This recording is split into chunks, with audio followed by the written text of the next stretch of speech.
My fiancée was texting her ex during our engagement dinner calling him her real soulmate, then said it was emotional closure not cheating. Now she's with him and already unhappy while I moved on. My fiancée told me he's my real soulmate, not you, about her ex while my parents were giving a toast at our engagement dinner. I saw the text on her lap. She had her phone angled down and I dropped my napkin, bent to grab it, and the screen was right there.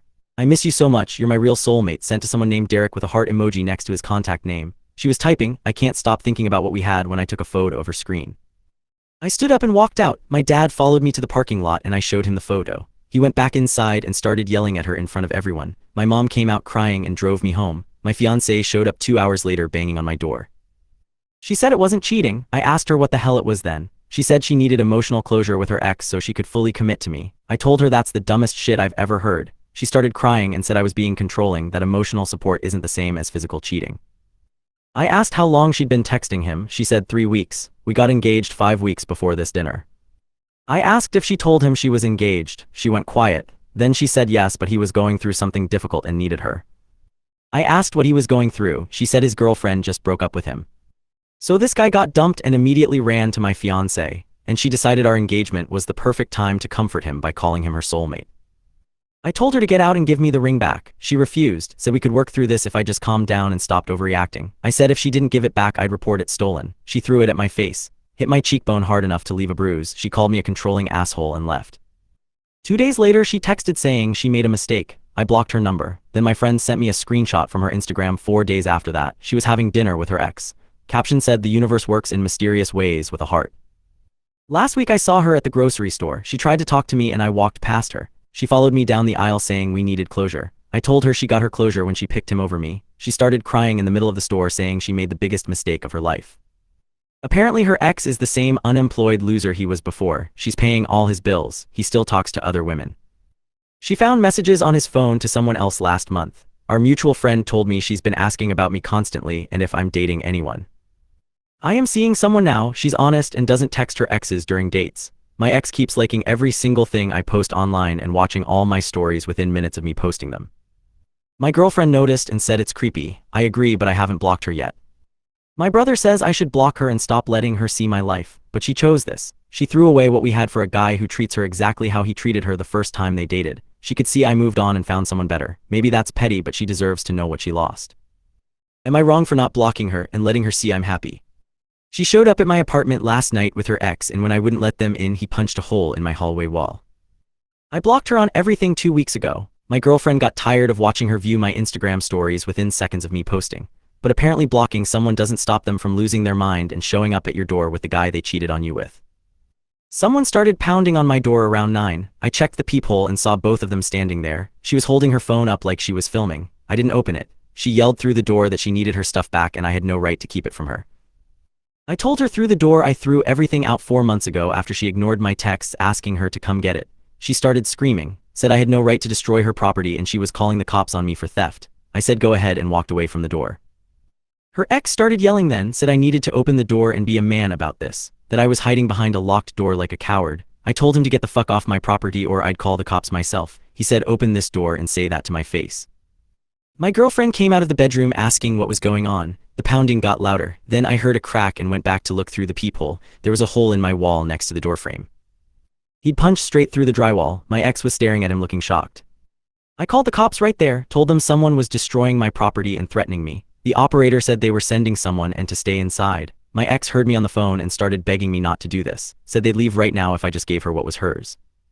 I told her she threw away her right to ask me for anything when she threw my engagement ring at my face. Her ex said that's not what happened, said she told him I got violent with her and she had to defend herself. I asked him if he seriously believed that. He said he believed his girlfriend over some jealous ex who couldn't move on. That made me open the door. My girlfriend tried to stop me but I was done. I looked at my ex and asked her if that's really what she told him. She wouldn't look at me. Her ex got in my face immediately, started saying I better back up before he made me back up. I told him he already committed vandalism and assault was just going to make his night worse. My girlfriend was on her phone recording everything at this point. My ex noticed and told her to put it away. My girlfriend said she was documenting evidence for the police. My ex tried to grab her phone. My girlfriend pulled back and I stepped between them. Her ex shoved me hard into the doorframe. That's when my neighbor came out. He's a big guy, works construction. He asked if there was a problem. Her ex backed off immediately. My neighbor looked at the hole in the wall and asked if he did that. My ex started crying and saying this was all a misunderstanding. The cops showed up 3 minutes later, 2 officers. They separated everyone and started asking questions. My girlfriend showed them the video she took. One officer looked at the wall and asked her ex for ID. He refused at first, said he didn't do anything wrong and I was harassing his girlfriend. The officer told him he could provide ID or get arrested for obstruction. He gave them his ID. Turns out he had a warrant for unpaid tickets. They arrested him right there. My ex completely lost it, started screaming that this was my fault and I ruined everything. The other officer asked her to calm down or she'd be arrested too. She called me every name she could think of. The officer gave her one more warning. She told him to fuck off. They arrested her for disorderly conduct. She fought them the whole way down the hallway, kept screaming back at me that I was going to regret this. That she'd make sure everyone knew what kind of person I really was. My girlfriend just stood there watching with her phone still recording. The officer who stayed behind took my statement, asked if I wanted to press charges for the property damage. I said yes. He took photos of everything and gave me a case number. Said I'd hear from someone about a court date. My neighbor offered to be a witness if I needed one. After they left, my girlfriend and I just sat on the couch for a while. She asked if I was okay. I said I didn't know. She asked if I thought my ex would actually come back and cause more problems. I said probably not after getting arrested, but who knows at this point. I couldn't sleep last night, kept thinking about how insane the whole thing was. She showed up with the guy she left me for and expected what exactly? That I'd welcome them in and we'd all be friends. That I'd hand over stuff I threw away months ago like it was sitting in a box waiting for her. This morning my brother called, said my ex's mom contacted our mom asking us to drop the charges, that my ex made a mistake and doesn't deserve a criminal record over this. My mom told her that her daughter made a lot of mistakes and this time there were consequences. Her mom said we were being cruel. My mom hung up on her. Then my ex's best friend texted me, long message about how my ex is struggling and her life has fallen apart and couldn't I show some compassion. Said her ex treats her terribly and she has no money and now she might lose her job over this arrest. I didn't respond. My girlfriend changed the locks today while I was at work. Got cameras installed too, one for the hallway and one for the parking lot. She said she didn't feel safe here after last night and if we were going to keep staying here we needed security. I told her she didn't have to do all that. She said she wanted to. I got an email from the property management this afternoon. They're charging me for the wall repair, $800. I replied with the police report and said I'd be taking my ex's boyfriend to small claims court for it. They said that was between me and him, but I still had to pay them first. My ex posted on social media from jail before she bonded out, said I had her arrested for trying to get her belongings back, that I've been harassing her for months and when she finally stood up for herself I had her thrown in jail. Dozens of people commented asking what happened. She's not responding to anyone but the post is still up. Some mutual friends texted asking for my side. I sent them the video my girlfriend took. Most of them apologized and said they had no idea it was that bad. 2 of them said I still should have just given her the stuff and avoided all this drama. I blocked both of them. My ex bonded out this morning. Her ex bonded out yesterday. I got a temporary restraining order this afternoon. The clerk said it's only good for 2 weeks until the hearing, but at least it's something. If they come near me again before then, they'll be arrested immediately. My girlfriend asked if I regretted not blocking my ex sooner. I said no because then I wouldn't have known how crazy things had gotten with her. She said that's fair but maybe I should have been more careful. I don't know what I could have done differently. I moved on. I'm happy. None of that should matter to my ex but apparently it does. Am I wrong for pressing charges and getting the restraining order or should I have just let it go? My ex's lawyer withdrew from her case this morning and she fired her boyfriend in the parking lot outside the courthouse. The hearing started with the judge asking her attorney to explain the text message evidence. He stood up and said he needed to speak with the judge privately. They went into chambers for 15 minutes. When they came back out, her lawyer looked pissed and my ex looked like she was about to throw up. The judge said the court had received evidence that the text messages submitted were fabricated using a smartphone app that generates fake conversation screenshots. My attorney hadn't even found that yet. Apparently someone sent it directly to the judge's office with a full breakdown of how my ex created them. Her lawyer immediately filed a motion to withdraw as counsel, said he was misled by his client and couldn't ethically continue representation. The judge approved it. My ex started crying and asking what she was supposed to do now. The judge said that's not his problem and maybe she should have thought about that before committing perjury.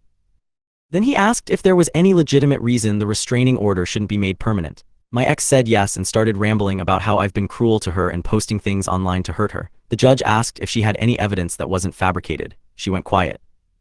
He made the restraining order permanent, 2 years. If she comes within 500 feet of me, my home or my workplace, she goes to jail. She started sobbing.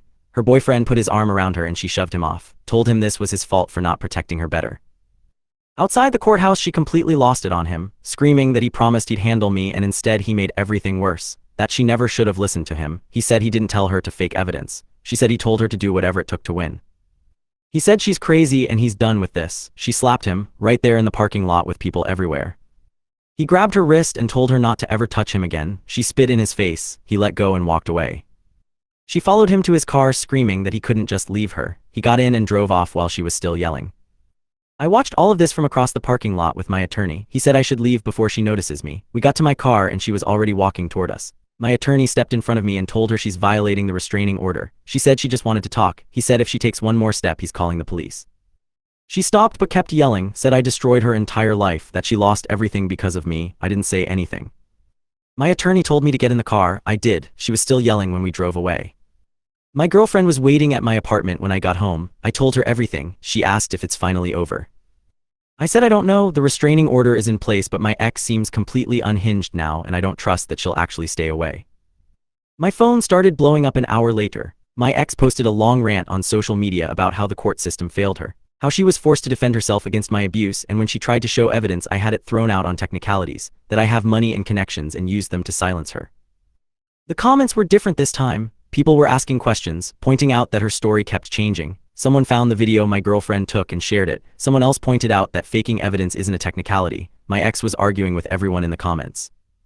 Then my brother sent me a screenshot. Her ex posted his own statement, said he tried to help her through a difficult time but she's unstable and he can't be part of this anymore, that she lied to him about what happened between us and manipulated him into confronting me, that he takes responsibility for his actions but he's done being her weapon.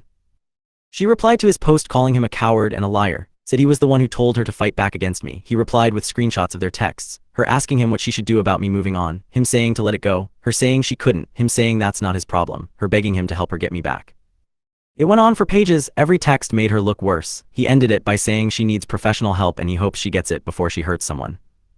My ex deleted all her social media an hour later, just gone, every account. My brother said her friends are distancing themselves, that people who believed her feel stupid now and the ones who questioned her are saying they knew all along.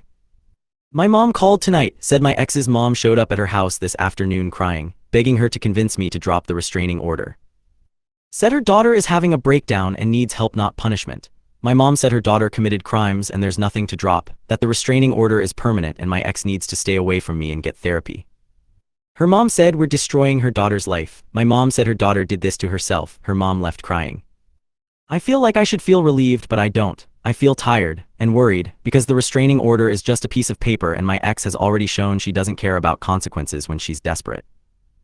My girlfriend asked if I'm scared. I said I don't know, maybe. She asked if we should move. I said I don't want to uproot my entire life because my ex can't let go. She said she gets that, but what if the restraining order isn't enough? I don't have an answer. Part of me thinks my ex will finally accept it's over and move on. Part of me thinks she's going to keep escalating until something really bad happens. Work has been horrible. My coworkers know something is going on. My boss pulled me aside yesterday and asked if I needed time off. I said no. He said the offer stands if things get worse. I thanked him, but I don't want to take time off. I want my life to go back to normal. But I don't think it will, not yet. My ex lost her boyfriend, her credibility, her social media presence. She's facing potential criminal charges for the fake evidence. She has a permanent restraining order, and instead of backing off, she seems more obsessed. My attorney said to document everything. Every post she makes about me, every attempt at contact, every violation. He said if she breaks the restraining order even once she goes to jail, and that might finally make her understand this is real. I installed more cameras, one pointed at my front door, one at my car in the parking lot. My girlfriend bought pepper spray. We don't go anywhere without telling each other where we'll be. It feels insane that we have to live like this. My ex's best friend texted me this morning, said my ex is in bad shape and I need to do something. I asked what she expects me to do. She said talk to her and give her closure. I said absolutely not and blocked her. Then tonight I got an email from an address I don't recognize. No subject line. I opened it and it was from my ex. A long message about how sorry she is and how she knows she messed up but she just needs to talk to me one time to explain everything. That if I could just hear her side I'd understand. I forwarded it to my attorney. He said save it as evidence and don't respond, that any response from me could be used to claim I'm maintaining contact with her. I asked if the email violates the restraining order. He said it's a gray area but he's documenting it. I can't sleep. Every noise outside makes me think she's out there. My girlfriend says I'm being paranoid but she's also checking the camera feeds every hour. We're both on edge. I don't know what happens next. The restraining order is in place. She's lost everything. But she's also more desperate than ever and that scares me more than anything else she's done. My ex violated the restraining order 3 times in 2 weeks and she's in jail now serving 6 months. The first violation happened 4 days after my last update. I was leaving work and she was waiting by my car. I saw her from across the parking lot and called the cops immediately. She didn't try to run, just stood there crying while I stayed inside the building with security until the police arrived. They arrested her on the spot. She was released 8 hours later with a court date. My attorney said the judge would likely give her a warning since it was the first violation. I said that's bullshit, but he said that's how it works sometimes. The second violation was worse. She showed up at my apartment at 2 in the morning banging on the door and screaming. My girlfriend called the cops while I checked the camera feed. My ex looked drunk or high or both. She was barely standing, kept yelling that she just needed 5 minutes to explain everything and then she'd leave me alone forever. The cops got there in 6 minutes. She fought them when they tried to arrest her. It took 3 officers to get her in the car. My neighbors came out to watch. One of them recorded it on their phone. I felt bad for a second until I remembered she did this to herself. She spent 2 days in jail that time, got out on bond again. Her mom called my mom begging us to help, said her daughter was having a mental health crisis and needed treatment, not jail. My mom said her daughter needed to accept consequences and hung up. The third violation happened at my girlfriend's apartment. I don't know how my ex found out where she lived, but she showed up there on a Saturday afternoon while we were both home, started pounding on the door demanding to talk to my girlfriend, said she wanted to hear from her why she thought it was okay to steal someone's fiancé. My girlfriend didn't open the door, called the cops and recorded everything through the peephole. My ex stood there for 20 minutes ranting about how I was hers first and my girlfriend was a homewrecker who destroyed her life. When the cops showed up, she tried to run. They caught her in the parking lot. The judge revoked her bond after that, said she clearly had no intention of following court orders and was a danger to herself and others. Sentenced her to 6 months in county jail for contempt of court and violating the restraining order. She cried and begged, but he didn't care. Her attorney tried to argue she needed psychiatric help. The judge said she could get that in jail. She was taken away screaming that I ruined her life and she'd never forgive me. That was 3 months ago. She's been in jail since then. Her mom tried to contact me once asking if I'd write a letter to the judge asking for leniency. I said no. She called me heartless. I blocked her number. My ex is also facing criminal charges for the fake text messages. Her court date for that is next month. My attorney says she'll probably take a plea deal to avoid trial. Likely probation and a fine since she's already serving time for the restraining order violations, but it'll be on her record forever. Her ex moved to another state 2 months ago. I only know because a mutual friend mentioned it. Said he wanted to get as far away from the situation as possible. Can't blame him. He got dragged into my ex's breakdown and almost got charged with assault himself. Work finally calmed down. My boss stopped asking if I was okay every time he saw me. My coworkers stopped whispering when I walked by. It took a while, but things feel normal again there. My girlfriend and I are doing good, really good actually. We talked about moving in together officially. She basically lives at my place anyway, but making it official feels like a big step. A good step. We're looking at places with better security, somewhere my ex won't know about when she gets out. Because she will get out eventually. In 3 months she'll be released and the restraining order will still have a 1.5 years left on it. My attorney says after 3 violations and jail time she'd be stupid to try again, but I don't know if I believe that. I'm trying not to think about it, trying to just live my life and be happy. My girlfriend says we can't put our lives on hold because of what my ex might do. She's right, but I still check the cameras every night before bed, still feel tense when I'm in parking lots, still wonder if I'll ever fully relax again. My brother asked me last week if I regret how everything played out, if I wish I'd handled it differently. I said no, I didn't do anything wrong. I caught my fiancé emotionally cheating, ended the relationship and moved on with my life. Everything that happened after that was her choice. She chose to show up at my door with her boyfriend. She chose to fake evidence. She chose to violate the restraining order 3 times. Those were her choices, and she's living with the consequences now. Some of our old mutual friends reached out after she went to jail, apologizing for believing her or not taking my side. I appreciated it, but it felt hollow. They only believed me after she lost completely, after there was no more doubt about who was telling the truth. My mom ran into her mom at the grocery store last month, said she looked terrible, exhausted and heartbroken. Her mom told my mom that her daughter's life is destroyed and it's all my fault. My mom said her daughter destroyed her own life and walked away. I feel bad about that, not guilty but sad. I didn't want this for my ex. I wanted her to move on and be happy with someone else. I never wanted her to end up in jail or lose everything, but she couldn't let go. She turned our breakup into an obsession and now she's paying for it. My girlfriend says I'm too nice for even feeling bad, that my ex tried to destroy my reputation and my career and could have gotten me hurt or worse, that I shouldn't waste sympathy on someone who had none for me. She's probably right. I proposed to my girlfriend 2 weeks ago, nothing fancy. We were having dinner at home and I just asked her. She said yes. We haven't told many people yet, want to keep it quiet for a while, don't want to deal with drama or my ex somehow finding out and losing it again. We're planning a small wedding, just close family and a few friends, going to wait until after my ex is released and things settle down. Want to make sure she's not going to cause problems. My attorney said if she shows up at my wedding it's an automatic parole violation and she goes back to jail. That helps, but I still don't want to risk it. Life feels different now, quieter, more careful. I used to trust people easily. Now I watch for red flags constantly. I used to post whatever I wanted online. Now I keep everything private. I used to think restraining orders were something that happened to other people. Now I know exactly how they work and how much they cost. But I'm happy. My girlfriend makes me happy. My job is good. My family is supportive. I have peace most days. Some nights I still can't sleep wondering if my ex will try again when she gets out, if she'll finally accept it's over, or if this will never really end. My attorney says statistically she'll probably leave me alone after jail, that most people learn their lesson, but he also said to stay vigilant and keep documenting everything just in case. So that's where things are. My ex is in jail. I'm engaged to someone who doesn't text her exes during dinner. The restraining order is still active, and I'm trying to build a life that has nothing to do with the person who tried to tear it down. I don't know if that makes me the asshole for moving on so completely while she's locked up, but I think I'm okay with that.